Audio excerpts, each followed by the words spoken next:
The surface of the Pacific Ocean remained peaceful on a morning humanity learned they weren't alone. Like any other day, waves lapped against research vessels and fishing boats, while beneath the surface, whales sang their ancient songs. At the National Ocean Research Center in San Diego, Dr. Sarah Chen stared at her monitoring equipment in disbelief. "Director Hayes, you need to see this," she called out, her eyes fixed on the readings that defied everything she knew about ocean acoustics. The signatures didn't match any known vessel or marine life. They were organized, purposeful, and completely alien. James Hayes, a veteran oceanographer with 30 years of experience studying Earth's oceans, leaned over her shoulder. His weathered face creased with concern as he studied the data. "How long have these signatures been present?" "They appeared simultaneously across all our deep-sea monitoring stations about 20 minutes ago," Sarah replied, pulling up additional screens showing similar readings from stations across the Pacific. "Whatever these are, they're big, and they're everywhere." Before Hayes could respond, every screen in the facility flickered. A voice, unlike anything human yet perfectly understandable, filled the room. "Attention, surface dwellers of Earth. This is High Commander Lysara of the Hydra Collective. We have claimed stewardship of your world's oceanic resources." The message continued broadcasting across every communication channel globally. On the screens, a figure appeared, humanoid but clearly alien, with iridescent scales and multiple sets of gills that pulsed as it spoke. "Your species has demonstrated negligence in utilizing the vast potential of your oceans. The Hydra Collective hereby assumes control of all waters deeper than 100 meters. Resistance is inadvisable. We possess technologies evolved over millennia of aquatic civilization." Sarah and Hayes exchanged glances. Through the facility's windows, they could see military helicopters already scrambling from the nearby naval base. The entire Pacific Fleet would be mobilizing. But against what? "They think we've neglected the oceans," Hayes muttered, shaking his head. "They have no idea." Sarah understood his meaning. For decades, humanity had been doing more than just skimming the ocean's surface. Deep beneath the waves, in locations carefully hidden from satellite surveillance and casual observation, a very different kind of human presence existed. The aliens' message concluded with what they clearly thought was a generous offer. "Your surface vessels will be permitted continued operation in shallow waters, provided they do not interfere with collective activities. This is not a negotiation. This is a notification." Hayes reached for a secure phone, one that connected to channels not even the highest levels of government knew existed. Authorization code Hayes Delta 79. "Initiate Protocol Poseidon." He paused, listening to the confirmation. Yes, full activation. They'd just made the same mistake as everyone else, assuming that because they can't see what we've built, it must not exist. The next 48 hours unfolded like a carefully choreographed dance. The world's governments publicly scrambled to respond to the alien presence, holding emergency sessions and issuing diplomatic protests. Military vessels made shows of force, careful to stay within the 100-meter depth limit the Hydra Collective had specified. Meanwhile, beneath the surface, humanity's real response was taking shape. In her private office, Sarah accessed a terminal few knew existed. The screen showed a network of deep-sea installations that had never appeared on any public map. These weren't mere research stations or military outposts. They were something far more sophisticated. "Bringing Nautilus Grid online," she reported, her fingers dancing across the holographic interface. All deep-sea nodes responding. Around the world, in the darkest depths of Earth's oceans, structures that had laid dormant for years began to wake. They weren't the crude metal boxes the Hydra Collective would expect from primitive surface dwellers. These installations had been built using technology reverse-engineered from materials found in the deepest trenches, materials that weren't supposed to exist on Earth. Hayes watched as status indicators turned green across the board. "How long until they notice?" "They already have," Sarah replied, pointing to new data streams. "Their surveys just picked up the energy signatures. but they're about to learn something important about humanity. She allowed herself a small smile. We don't build things to be noticed. We build them to work. The Hydra Collective's first hint that they had severely miscalculated came 3 days into their occupation. One of their largest settlement pods, deploying in the Mariana Trench, simply disappeared. Not destroyed. There was no debris, no explosion.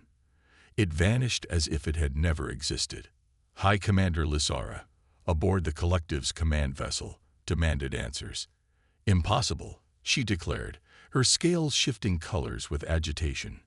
Nothing on this primitive world should be capable of interfering with our quantum-locked structures. Her scientific advisor, Nexus 12, offered an alternative explanation. Commander, preliminary analysis suggests we may have made an error in our initial assessment of human technological capabilities. Explain, Lysara demanded. The humans have maintained a deliberately minimal presence in their oceans, yes, but we're detecting energy signatures unlike anything in our database. They're not primitive.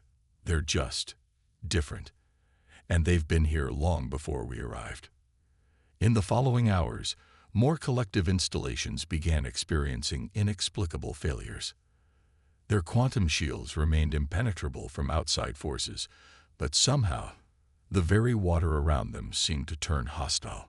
Pressure calculations that had been perfect began producing errors. Currents that should have been predictable became chaotic. The ocean itself appeared to be rejecting them. Back at the National Ocean Research Center, Sarah and Hayes monitored the Collective's increasing confusion with grim satisfaction.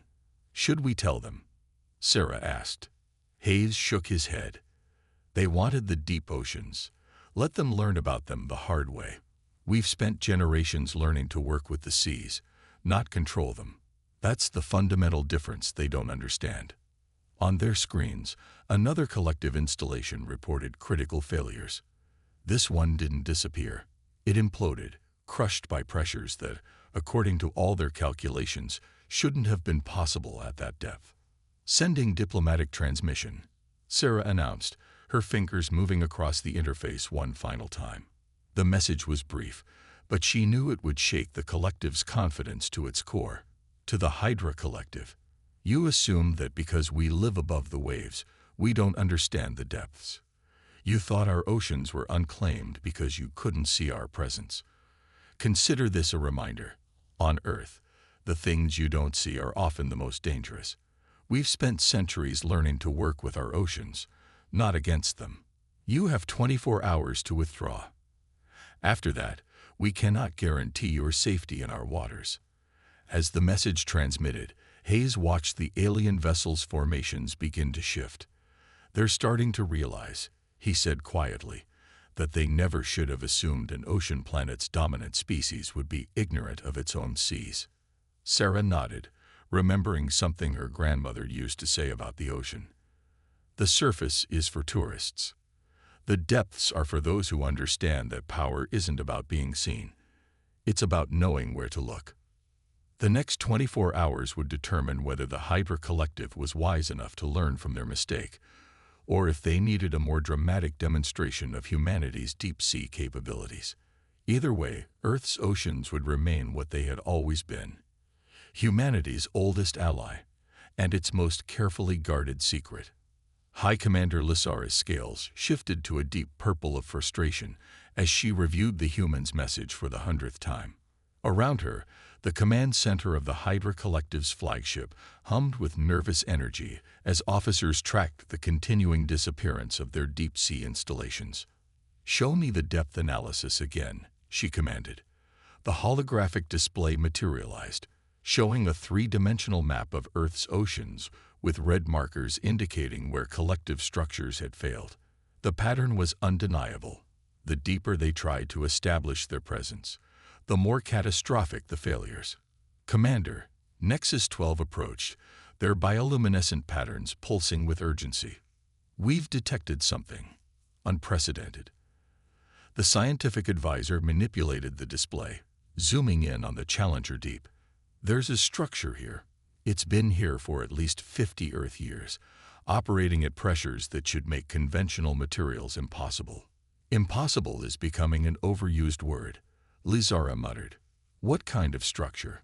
Before Nexus 12 could answer, alarms blared throughout the command center. On the main display, a massive energy signature erupted from the depths. It wasn't a weapon or an attack.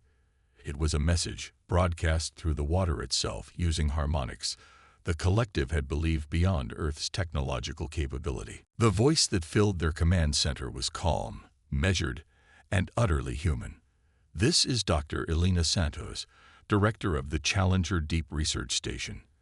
On behalf of the International Deep Ocean Science Consortium, I'm extending an invitation to High Commander Lizara. Come see what you've failed to understand about our world. Coordinates are attached. Come alone, or don't come at all. In the silence that followed, Lizara's executive officer spoke up. Commander, this is clearly a trap. No, Lizara replied, her scales shifting to the green of curiosity. This is a challenge, and I mean to meet it. She turned to her staff. Prepare my personal transport.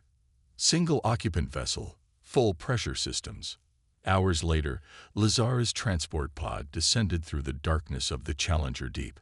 Her species had evolved in deep waters on their homeworld, but even she felt the pressure at these depths. According to all their intelligence, humans were creatures of the surface who could barely survive at a few hundred meters without technological assistance. Yet here she was, following coordinates to a facility that supposedly couldn't exist. The first sign that everything she knew was wrong came when her sensors detected the structure. It wasn't a crude box of metal and ceramics like she'd expected. The research station seemed to grow from the ocean floor itself, its surfaces covered in what appeared to be living tissue that pulsed with bioluminescence. A docking port opened like a giant anemone, guiding her vessel into a pressurized chamber. As she emerged, she found herself face to face with Dr. Elena Santos, a woman in her 50s wearing what appeared to be a completely normal business suit, not a pressure suit in sight. Welcome to Challenger Deep Station, Elena said with a smile. I imagine you have questions. Lizara's third eye, evolved for detecting deception, could find none in the human's expression. How? She managed to ask, gesturing at Elena's casual attire. The pressure at this depth is handled by the station's biotech shell, Elena finished. We stopped fighting the pressure decades ago. Instead, we learned to work with it. She gestured for Lizara to follow her down a corridor that seemed to be lined with living coral. What you're seeing is the result of 60 years of collaboration between human genetic engineers and deep-sea organisms. The station is as much alive as it is mechanical. They entered a vast chamber that Lizara realized must be the facility's control center. But unlike the sterile mechanical command centers of collective vessels, this room pulsed with life. Screens were grown rather than manufactured, and the operators seemed to interface with their systems through direct neural links facilitated by what appeared to be modified sea anemone tentacles. Your kind made the same mistake everyone does, Elena continued, watching Lizara's expression of shock. You saw our surface vessels, our oil rigs, our fishing boats, and assumed that was the extent of our ocean technology. You never asked why a species that evolved on land became so obsessed with the deep. She waved her hand, and the chamber's walls became transparent, revealing the darkness of the Challenger Deep. But it wasn't dark anymore. Bioluminescent creatures, some natural, some clearly engineered, lit up the waters around them. And in that light, Lizara could see them, more stations, stretching out along the trench floor, each one a hybrid of technology and marine life. We didn't build these stations, Elena explained. We grew them. We learned from the creatures that already lived here, the tube worms that thrive near thermal vents, the bacteria that eat metal, the fish that generate their own light. We didn't try to impose our surface world understanding on the deep. We let the deep teach us its ways. A holographic display activated, showing a network of similar stations across Earth's oceans. This is why your installations failed, Elena continued. They were fighting the ocean. Our facilities work with it. The pressure you fear, it powers our systems. The darkness you try to illuminate. It's where we do our best work. Lycera's scales had shifted to white, the color of absolute astonishment in her species. Why show me this? Why reveal your secrets? Elena's expression grew serious. Because you need to understand what you're really dealing with. We're not just surface dwellers who occasionally dip our toes in the ocean. We are a species that has learned to inhabit every environment on our world, from the highest mountains to the deepest trenches. And we've done it not by conquering these places, but by understanding them. She turned to face Lizara directly. Your collective sees the ocean as a resource to be claimed. We see it as a partner to be respected. That's why you'll never succeed in taking our waters. They're not just ours to defend. They're part of who we are. As if to emphasize her point, a massive shape moved past the transparent walls. A sperm whale, but one unlike any Lizara had ever seen. Its skin was studded with bioluminescent patches, and what appeared to be cybernetic enhancements were seamlessly integrated with its natural form. Even our marine life has evolved with us, Elena explained. They're not just animals anymore. They're partners. Those disappearing installations of yours. Ask yourself, in an ocean full of creatures that can swallow submarines whole, did you really think size would protect you? Lizara felt a chill run through her scales. The collective will never believe this without proof. That's why you're here, Elena smiled. You're going to take a message back to your people. And that message is simple. Earth's oceans are not unclaimed territory. They are a partnership between humanity and the most complex ecosystem in known space. You're welcome to visit, to trade, to learn. But try to take them by force again. She let the threat hang in the water between them. Looking out at the illuminated depths, watching the engineered whale move with graceful purpose through the darkness, Lizara understood. The collective hadn't discovered an unclaimed resource. They'd blundered into humanity's greatest achievement, the perfect fusion of technology and nature, and they had never stood a chance. The Hydra Collective's War Council chamber aboard their flagship erupted in chaos as High Commander Lizara finished her report. Her scales now shimmered with the golden hue of certainty, a stark contrast to the agitated colors flashing across the assembled admirals and counselors. Impossible. Admiral Vex's tendrils writhed in agitation. No species could achieve such integration with their environment in mere centuries. We have spent millennia perfecting our ocean technologies. And therein lies our mistake, Lizara responded, her voice cutting through the tumult. We perfected our technologies. They perfected their adaptability. She gestured to the holographic display showing footage from her visit to the Challenger Deep Station. While we built bigger ships and stronger shields, they learned to speak to whales and grow buildings from coral. The council chamber fell silent as they watched a human researcher interface directly with their living computer systems through modified sea anemone tentacles. The implications were staggering. Humanity hadn't just built underwater facilities, they'd created an entirely new paradigm for deep-sea existence. But not everyone was convinced. War Minister Krell's scales flashed crimson. Then we strike now, before they can fully mobilize these capabilities. Our main fleet carries enough quantum torpedoes to do what exactly? Dr. Elena Santos's voice filled the chamber as she stepped out of a shadowy corner, accompanied by Dr. Sarah Chen. The human scientist's sudden appearance sent the council into chaos once again. How did you get aboard our flagship? Krell demanded, reaching for a weapon. The same way we've been monitoring your fleet since it arrived. Sarah replied calmly. You're floating in our ocean. Did you think those curious dolphins swimming around your ships were just being friendly? Elena gestured, and a holographic display shifted to show real-time footage of the collective's fleet from multiple angles, all from the perspective of various sea creatures. Every tuna, every whale, every shark in these waters is part of our network. We don't need to build surveillance devices. We partnered with species that have been perfecting ocean surveillance for millions of years. In the tense silence that followed, Lizara noticed something else. The water around their flagship felt different. The familiar pressures that their vessels had been designed to withstand were somehow shifting. "You're feeling it now, aren't you?" Sarah asked, noting the commander's discomfort. "The pressure variations. We're not doing that. At least, not directly. We just asked the ocean to remind you of its power." "Asked the ocean?" Admiral Vex scoffed. "You speak as if it were sentient." "Everything is sentient, Admiral," Elena replied. "You just need to learn how to listen." She pulled out what appeared to be a simple coral pendant and spoke into it. The water pressure normalized immediately. "We've spent generations learning the ocean's languages.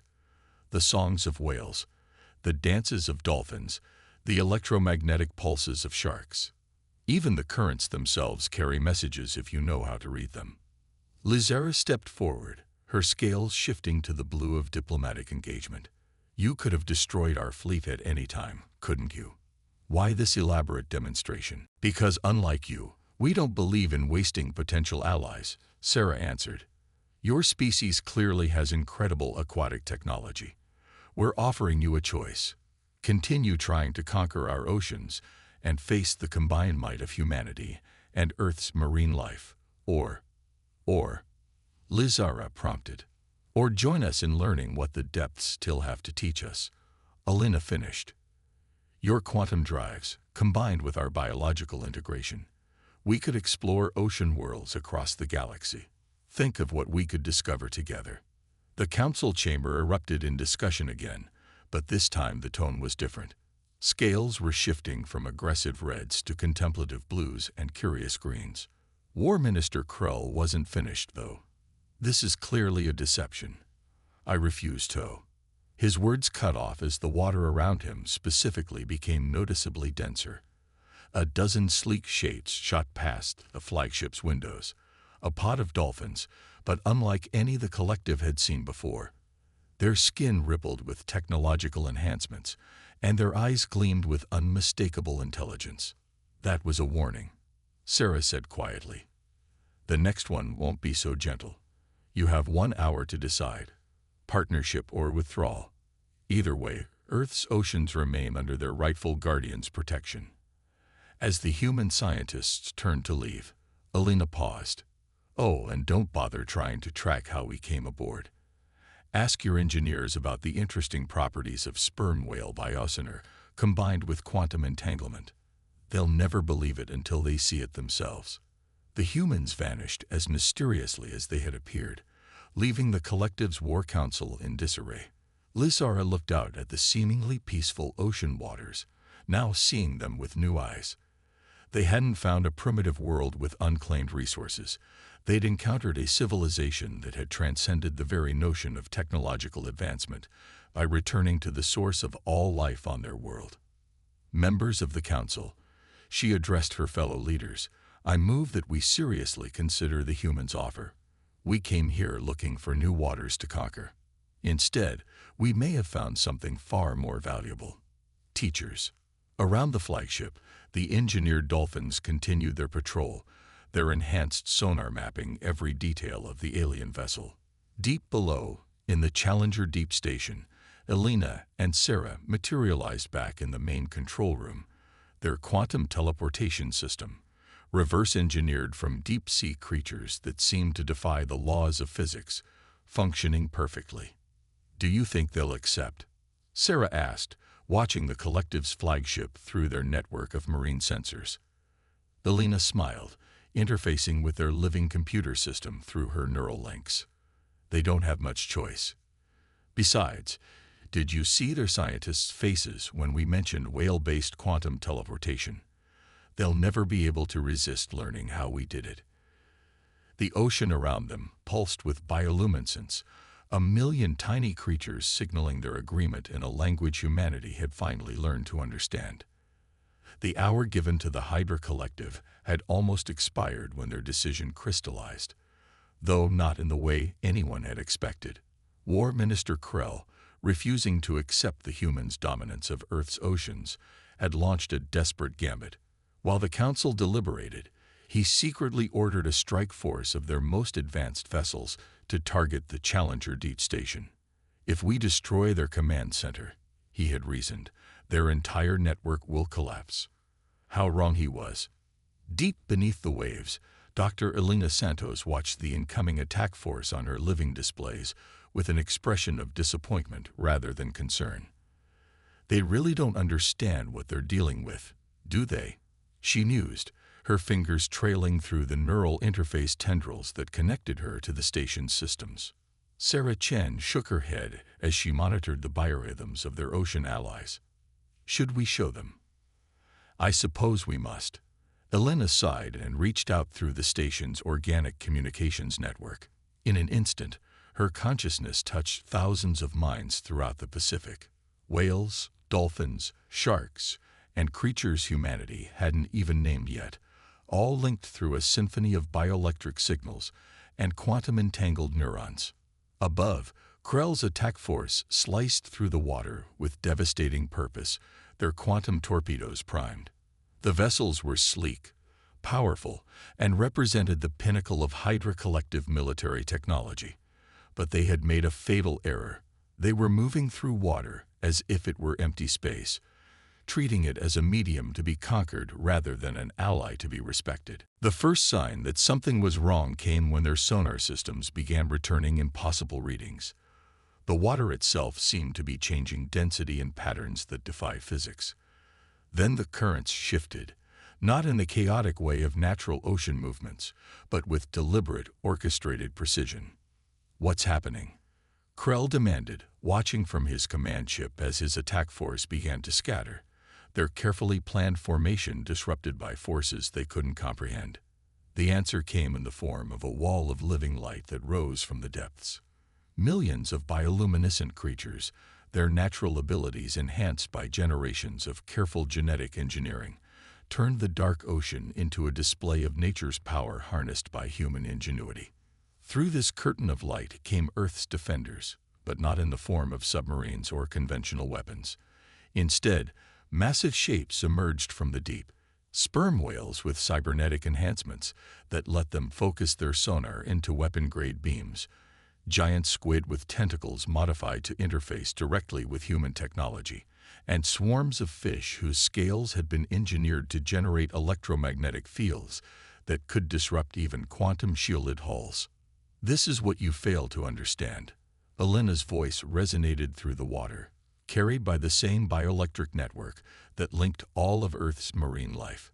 We don't need to build weapons. We have partners who have been perfecting their natural weapons for millions of years. We just help them adapt to modern threats. The attack force's formation completely broke as the first whale song hit them. Not the haunting melodies known to surface dwellers, but focused beams of sound that could shatter quantum shields like glass. Swarms of enhanced fish created electromagnetic pulses that turned their sophisticated targeting systems into useless static. Aboard the collective's flagship, High Commander Lazara watched in horror as Krell's attack force was systematically disabled, not destroyed, but rendered completely helpless by a defense system that was as much natural as it was technological. "Stand down," she ordered, but Krell wasn't finished. He activated his vessel's primary weapon, a quantum cascade device designed to create a crushing pressure wave that would implode anything in its path. The weapon fired, its energy rippling through the ocean like a shockwave of pure force. For a moment, it seemed as though nothing could stand against such power. But then something unexpected happened. The pressure wave simply stopped. A massive shape had interposed itself between Krell's ship and its target. A blue whale, but one unlike anything ever seen before. Its skin rippled with living technology, and its entire being pulsed with a bioquantum field that absorbed the weapon's energy as if it were nothing more than a gentle current. "Magnificent, isn't she?" Sarah's voice now joined Elena's in the water. The result of 50 years of partnership between human scientists and Earth's largest creatures. They were already masters of dealing with extreme pressures. We just helped them learn some new tricks. The disabled attack force hung motionless in the water, surrounded by Earth's marine defenders. The display of power was overwhelming, but what struck Lizara most was its restraint. The humans and their ocean allies could have destroyed Krell's ships at any moment, but they chose not to. "This is your final warning," Elena announced, her words carried by the ocean itself. "Earth's waters are not yours to take. They never were. But they could be yours to learn from, if you're wise enough to accept the lesson." As if to emphasize her point, a pod of dolphins swam playfully through the debris field of Krell's failed attack, their enhanced bodies gleaming with bioluminescence. They weren't acting like warriors or weapons, but like what they truly were, intelligent beings who had chosen to partner with humanity rather than be conquered by anyone. Lizara made her decision. "War Minister Krell, you are relieved of command." Her scales shifted to the deep blue of certainty. "Dr. Santos, Dr. Chen, on behalf of the Hydra Collective, I wish to formally request the opening of diplomatic relations, not as conquerors, but as students." In the Challenger Deep Station, Elena and Sarah exchanged satisfied glances.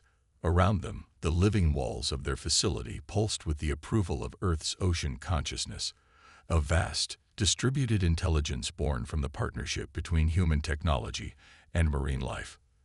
"Well," Sarah said, watching the collective's ships power down their weapons, "shall we show them what else they can learn from Earth's oceans?"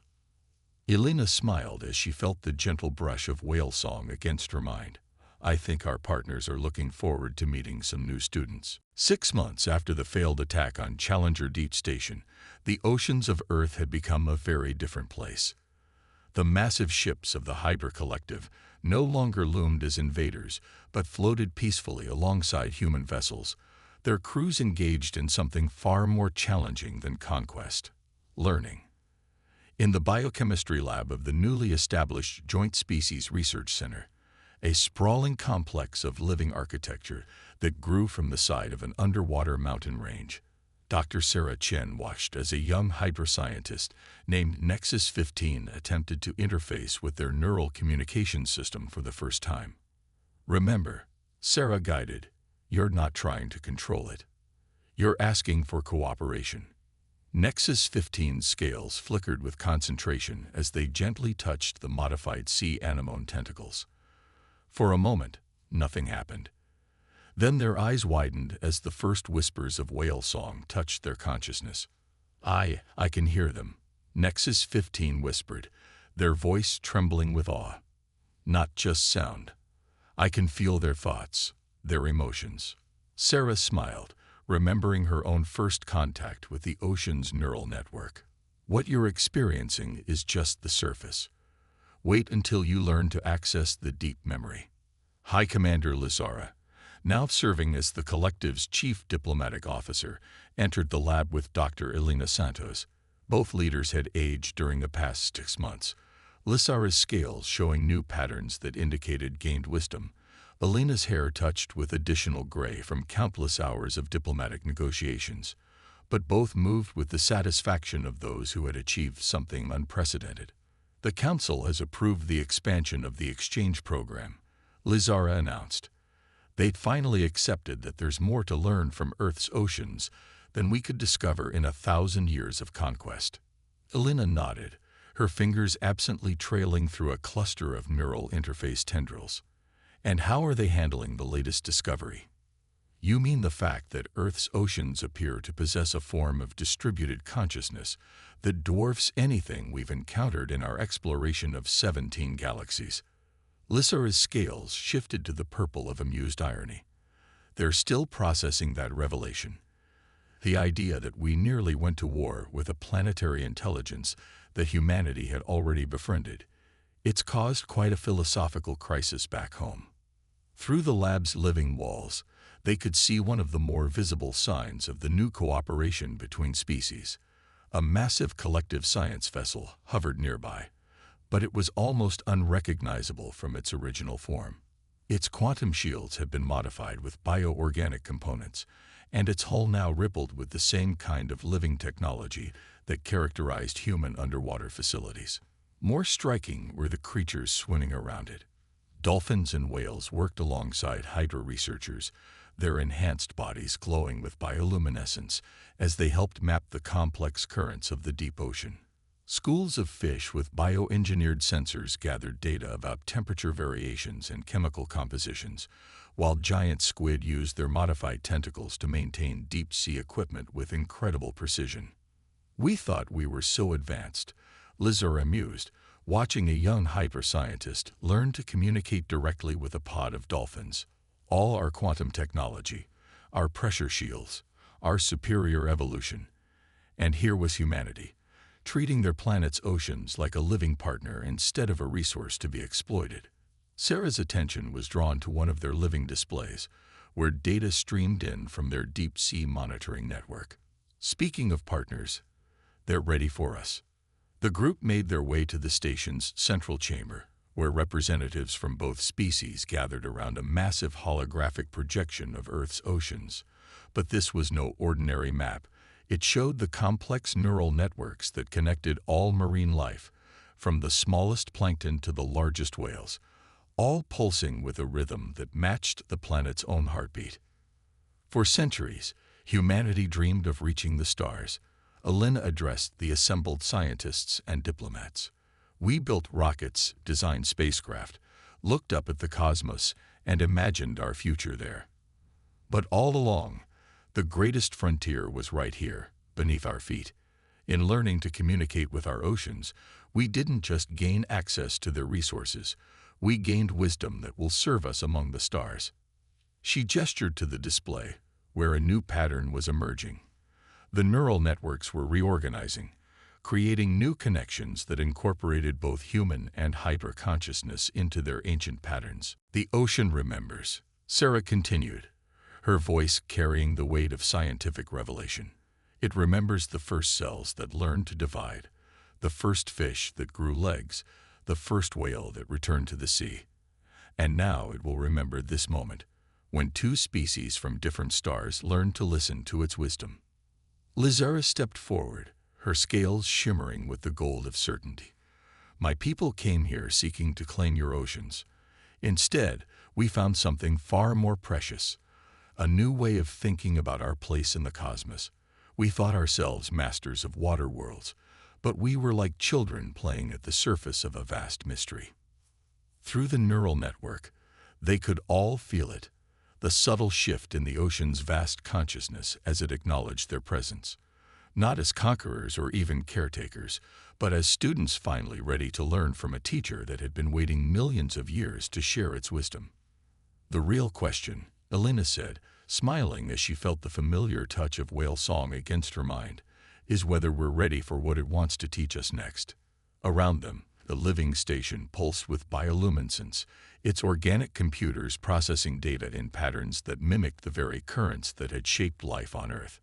Outside, whales and dolphins continued their eternal songs, now carrying messages not just between Earth's creatures, but between stars.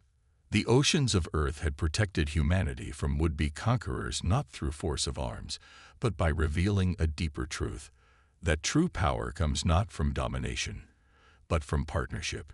And as both humans and Hydra gathered to learn from their world's waters, the greatest adventure was just beginning. In the depths of Challenger Deep, where pressure could crush conventional technology like paper, the original research station continued its quiet work. Its walls pulsed with life, its computers dreamed in patterns of light and current, and through its neural networks flowed the accumulated wisdom of Earth's oceans, no longer a secret to be guarded, but a gift to be shared with those wise enough to listen.